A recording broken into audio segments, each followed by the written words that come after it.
I'm Monica, and I became a realtor so I can add value through real estate, specifically with working in middle class families. I think there's a gap for people that, work 80 hours a week and can't seem to make ends meet, let alone have the energy to figure out how to get themselves ahead, become owners, become investors, and do what it takes to really have, time back, which is the most valuable asset anybody will ever have. Time. So I say all that to say that, it's important to understand, when it comes to renting and owning long term is always and forever will be the better choice. Rent goes up every single year. Mortgages, they can stay the same for 30 years. When you understand why, it really changes how you look at money, how you look at ownership, and how you ultimately look at your future. Let's look at how mortgages actually work. In a fixed rate mortgage, you have your principal, which is what you're paying physically for the home, and your interest, which is what you're paying the bank to give you the money to pay for the home. Both of these are locked in for the 30-year term, for example. Now, while they're locked in, the trick that people don't understand usually is that you pay more interest in the beginning of your 30-year term and less interest at the end of your 30-year term. So it's vice versa for principal. While the payment's locked in, you pay less of principal in the beginning of your term and more principal at the end of your term. The bank wants their money first. They're giving you the money. They want the interest that you promised them back first.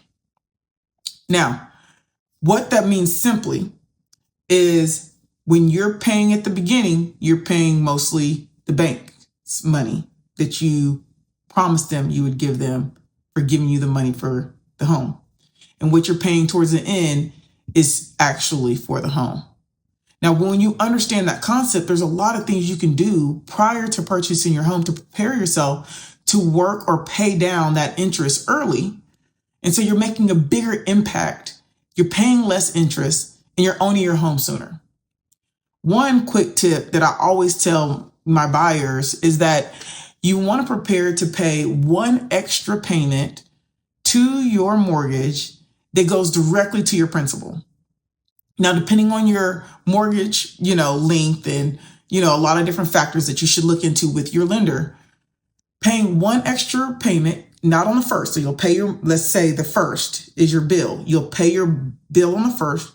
And then a couple of weeks later, you're going to phone them. Do not write it in or email it in or auto draft it. You're going to pick up the phone and call them and say, I want to make a payment of X, however much your mortgage is, and I want it to go directly to principal. You do this every year, and what happens is less principal, less interest you're paying on that principal, less interest you're paying. And it just works like that every single year. So let's say, let's use real life scenario. A husband gets bonus every year. Out of that bonus, we've dedicated since owning our home that we're going to use a portion of that bonus to go directly to the principal of our house so we can pay hundreds of thousands of dollars less in interest over the term of our loan. Another example, wife gets a bonus every year. Oh, we use a bonus for the husband. The wife has a side job of doing something pretty cool, whatever it is.